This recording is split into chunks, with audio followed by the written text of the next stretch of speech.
The first time I heard the name, the American Ripper, was not in a newspaper, nor in a horror documentary, but whispered in a drunken slur by an old woman in a creaky seaside bar on the night my husband and I landed in Boston for our honeymoon, and I remember laughing nervously, brushing it off as nothing but urban legend, because who in their right mind would ever believe that the ghost of a serial killer, or worse, his bloodline, could still be roaming free in America, preying upon the innocent?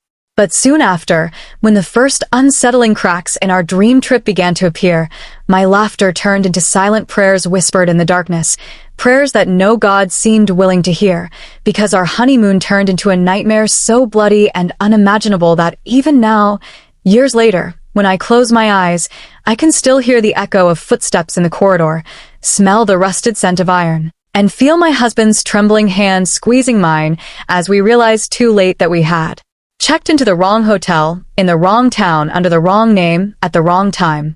The hotel itself was an architectural relic, a Victorian monstrosity with winding staircases, wallpaper that seemed to peel back like diseased skin, and a front desk clerk whose sunken eyes followed us with a hunger I couldn't place at first.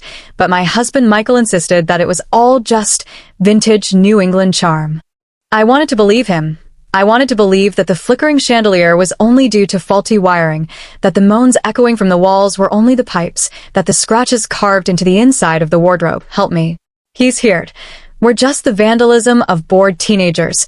But deep down, my heart knew we had stepped into the hunting grounds of something far darker.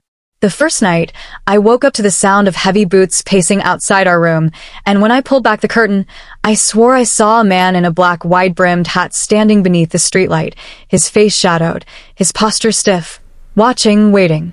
The second night, Michael vanished for 3 hours after saying he was just going downstairs to get us drinks, and when he returned, his shirt was spattered with something he swore was spilled wine, but his hands shook as though he had been running for his life.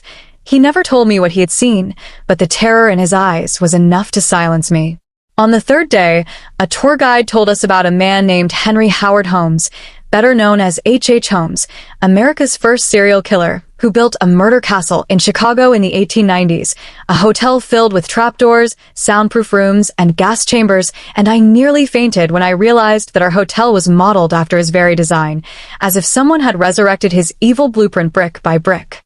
That night, the screams began, muffled at first, then piercing, coming from the room next to ours, and when Michael rushed to open the door, the room was empty except for blood pooling across the carpet, vanishing beneath the cracks in the floorboards.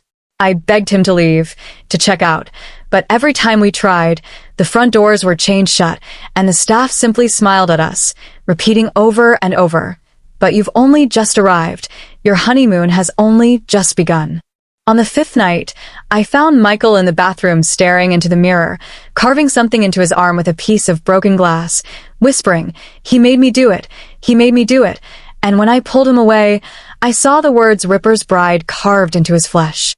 My heart shattered, but I knew it wasn't him.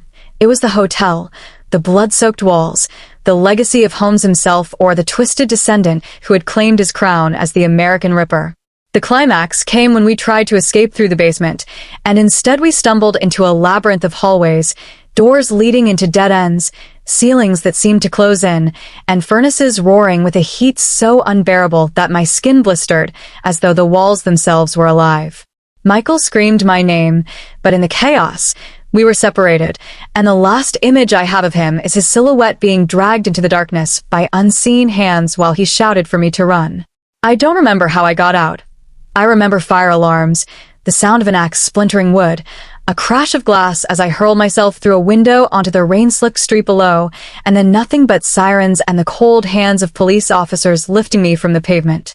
They told me later that the hotel had burned to the ground, that no bodies were ever found, not even Michael's, and that the land had been abandoned for decades before we ever arrived.